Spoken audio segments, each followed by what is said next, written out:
Bonjour à tous. Alors on me pose souvent cette question dans nos connexions avec nos guides, comment savoir si c'est notre mental qui est venu nous donner la réponse que nous attendions ou si c'est notre guide. Je suis Lucille, médium et thérapeute énergétique. Alors la question qui revient souvent, c'est de savoir si ce que nous avons perçu est un message de notre guide ou si c'est notre mental qui est venu nous apporter l'information que nous attendions, donc nous avons cette information.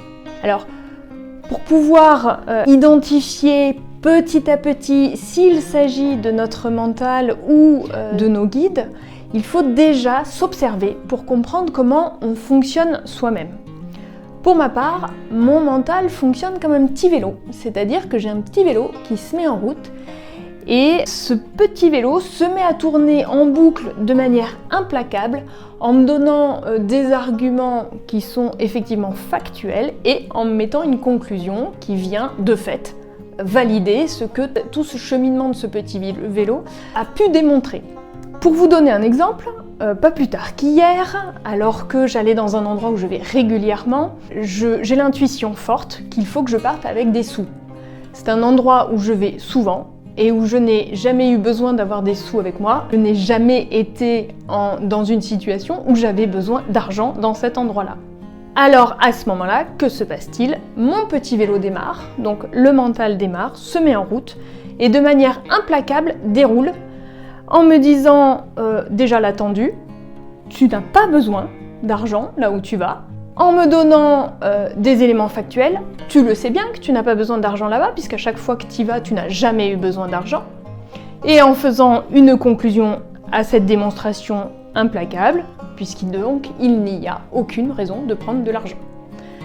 Sauf que j'avais cette intuition qui était prendre l'argent. Et il se trouve que j'ai eu besoin exactement de ce que j'avais pris comme sous, puisque j'ai appris justement à écouter ces intuitions, la première intuition que j'ai eue avant même que le mental commence à dérouler. Donc quand on me demande mental, meilleur ami ou pire ennemi, pour moi c'est le meilleur ami dans le sens où on apprend à collaborer avec son mental. Comment on peut faire? La première chose, c'est vous observer. Identifiez déjà comment vous fonctionnez, comment votre mental fonctionne. Je vous l'ai dit, le mien, il y a une petite sorte de boucle qui se met en route, qui me donne déjà l'attendu de ce qu'il faut que je fasse, qui me donne les éléments factuels pour me démontrer que c'est bien ça qu'il faut que je fasse, et qui me conclut en me disant implacablement « tu vois bien que c'est ça qu'il faut que tu fasses ». Moi, je sais que mon mental fonctionne comme ça, donc je l'ai bien identifié, et j'ai identifié quand il se mettait en route.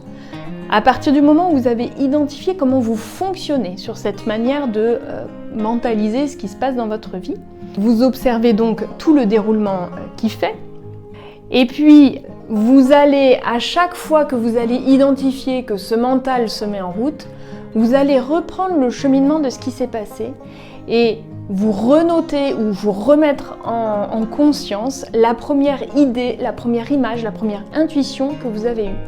Et vous suivez cette intuition.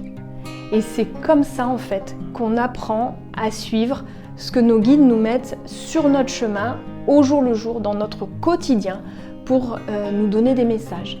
Voilà une astuce pour travailler avec votre mental, identifier comment votre mental fonctionne, observer les différentes étapes de fonctionnement de votre mental et puis revenez à la première idée, la première intuition, la première image, la première pensée que vous avez eue et suivez-la. Faites-vous confiance, suivez-la. C'est comme ça que petit à petit, vous affinerez ces intuitions, ces informations que vous recevez.